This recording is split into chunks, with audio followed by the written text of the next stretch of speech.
Hola a todos, bienvenidos una vez más a su sección de microbiología. El día de hoy platicaremos acerca de hidatidosis o equinococosis quística. Esta enfermedad se presenta a lo largo de todo el planeta, pero sobre todo en las zonas tropicales. El principal agente se llama Echinococcus granulosus, pero existen otras especies, como por ejemplo Multilocularis, Pogeli, Oligartrus, Psittacus y Philidis.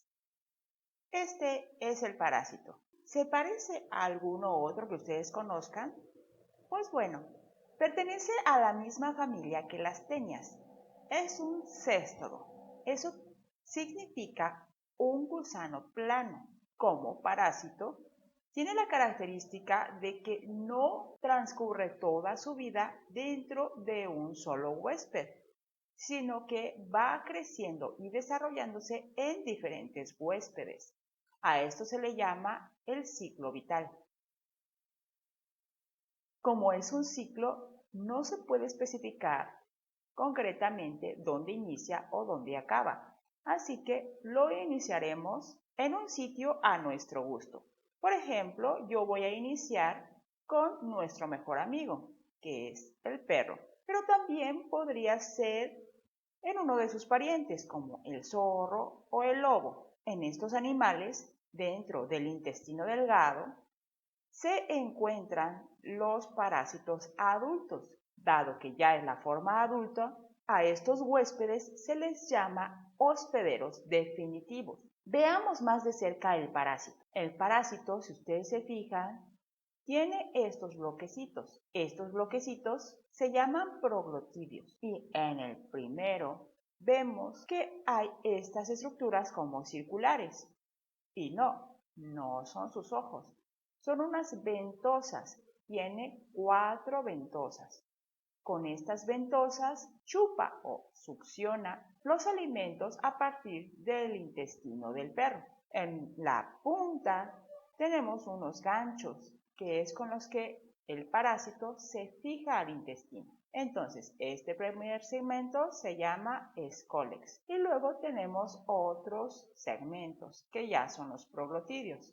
El primero es un proglotidio inmaduro, el siguiente es un proglotidio maduro y el siguiente es un proglotidio grávido. Eso significa que es el que tiene los huevecillos. Dentro de este proglotidio se está dando la reproducción. El céstodo tiene tanto el órgano reproductor femenino como el masculino dentro de este proglotidio. Y si lo vemos más de cerca, pues podremos ver los huevecillos. Entonces nuestra historia continúa cuando uno de estos animales u hospederos definitivos hace del baño. Por supuesto, uno que esté infectado, no todos. En las heces fecales caerá este huevo, que es uno de los que mostramos dentro del proglotidio en imágenes anteriores. Al caer en el pasto o tal vez en el agua con el que se riegan las plantas, los animales vegetarianos se comen estos huevos sin querer. Generalmente una oveja, pero también podrían ser vacas, cerdos, camellos o incluso el humano,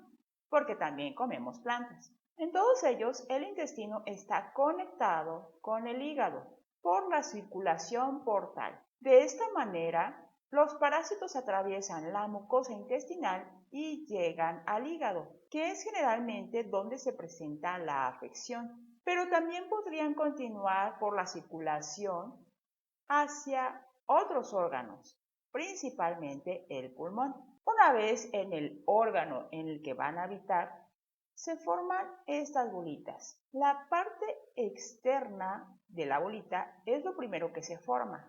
A eso se le llama la capa laminada o ectoquiste. Y esta capa exterior es la que permite el paso de los nutrientes al interior de esta bolita, que es el quiste hidatidico. Luego, en una capa muy cercana a esta, que no se puede diferenciar en esta imagen, o sea, como sobrepuesta, pero al interior, se genera la capa germinal y en ella se producen las vesículas hijas. Estas de aquí. Aquí vemos otras mejor. En el interior de estas vesículas hijas se multiplican los parásitos. pero en esta ocasión es por un proceso asexual de gemación. Y esto da lugar a los protoescólices, que serían estos de aquí que se ven adentro. Algunos de ellos ya maduros se desprenden, como lo que vemos aquí. Ya no están pegados en la capa germinal, sino que ya están sueltos. A estos se les llaman quistes hijos y tienen el protoescólex en su interior. A veces estos quistes se revientan y queda el contenido disperso. A esto se le llama arenilla hiatídica. Todo esto es relevante porque en base a las cosas que veamos en los quistes, vamos a definir si el paciente tiene un quiste ya de mucho tiempo o es reciente. Por ejemplo, si es algo reciente, el quiste todavía conservará bien su forma, pero si ya está algo grande o crecido, maduro, pues entonces puede ser que se rompa más fácilmente. Y este tipo de información es importante para saber cómo eliminarlo, tal vez por medicamentos, tal vez por cirugía. Eso lo veremos más adelante. La capa germinal, o sea, casi la capa de hasta afuera, tarda alrededor de 10 a 14 días en formarse, pero las vesículas hijas, ya con los protoescólices, se generan mucho tiempo después, de entre 10 meses y 4 años, por lo que a veces el crecimiento de este quiste es muy lento. Veamos estos quistes en un hígado de cordero. Aquí tenemos uno. El sistema inmunitario, tanto de nosotros como el de las ovejas, etc., generalmente recubre a los quistes y se pueden tener varias opciones. Por ejemplo, que esté recubierto con un tejido inflamatorio o que incluso esté calcificado. Y en este caso, pues el quiste ya no continuará creciendo, pero la afección que se tenga dependerá de dónde haya caído el quiste. Es decir, esa sección del órgano se verá afectada. Continuando con el ciclo del parásito, uno de estos amigos se va a comer la carne contaminada y los protoescólices que estaban en los quistes se transformarán en los céstodos maduros en el intestino del perro o del lobo, etc. Y así se completa el ciclo vital de los equinococos. Ahora, a nosotros como humanos, ¿qué nos genera? A eso se le llama la clínica. Pues bueno, primero ya sabemos que tuvimos que comernos unas cuantas verduritas sin desinfectar, así que recordemos siempre desinfectar nuestras verduras. Ahora, como les dije, el diámetro del quiste aumenta de manera gradual y se calcula que aumenta entre 1 y 5 centímetros al año. Casi siempre solo se genera un quiste, pero a veces los quistes son múltiples y a veces afectan a diferentes órganos. Por este motivo, debido a su habitual localización, que es el hígado, los pacientes suelen tener dolor abdominal, principalmente en el epigastrio y en el hipocondrio derecho, además de hepatomegalia. Pero dependiendo de dónde haya caído el quiste, tendrán diferentes síntomas. Por ejemplo, ictericia, anorexia, incluso fracturas espontáneas si se comprime el riego vascular óseo. Los quistes pueden llegar incluso al sistema nervioso central y podrían ocasionar vómitos, hipertensión intracraneal, convulsiones o ataxia. ¿Cuáles son las complicaciones de esta enfermedad? Pues bueno, a veces los quistes pueden reventar y esto podría ocasionar en algunos pacientes reacciones anafilácticas.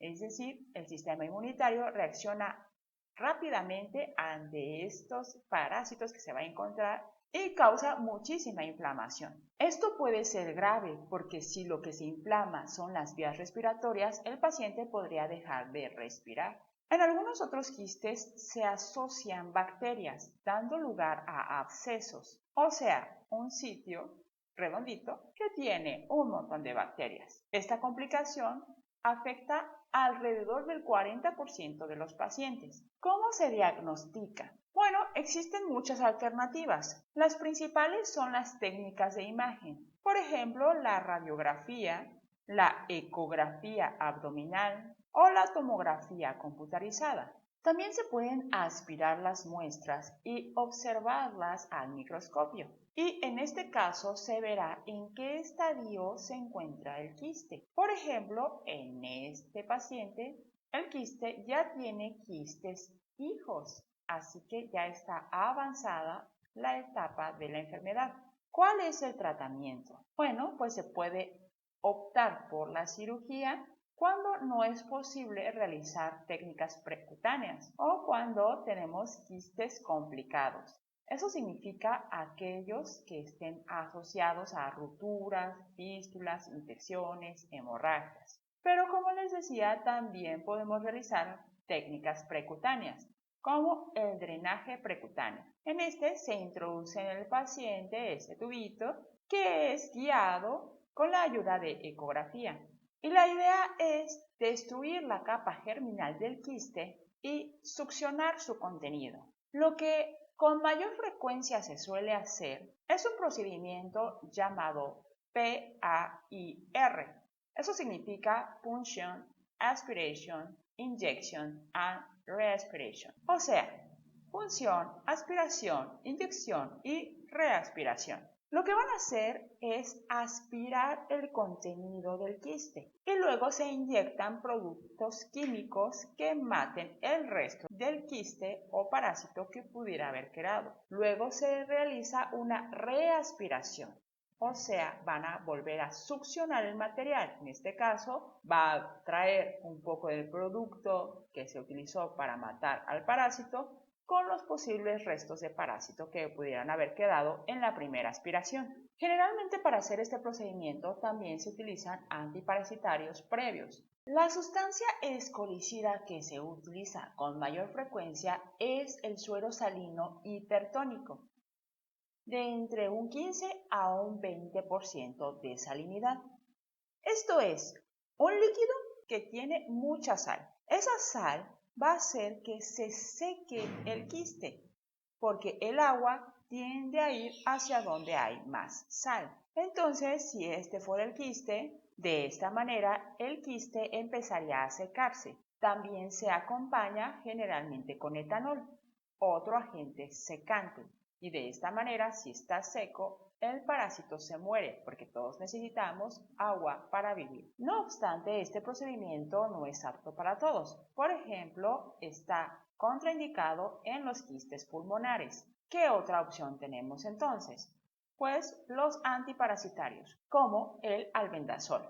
Pero el albendazol, como cualquier fármaco, tiene efectos secundarios. Por ejemplo, náuseas, hepatotoxicidad, neutropenia, o sea, disminución de nuestros neutrófilos, células del sistema inmunitario. A veces también se presenta alopecia. Este tratamiento se dará por un tiempo prolongado, de entre 3 a 6 meses, por lo que se debe monitorizar el recuento leucocitario y la función hepática del paciente. Y bueno, hasta aquí llegamos con nuestra explicación de la hidatidosis. Si ustedes tienen una curiosidad, por favor háganmela saber en los comentarios y también sugiéranme qué otro tema les gustaría que tratáramos. Nos vemos en la próxima.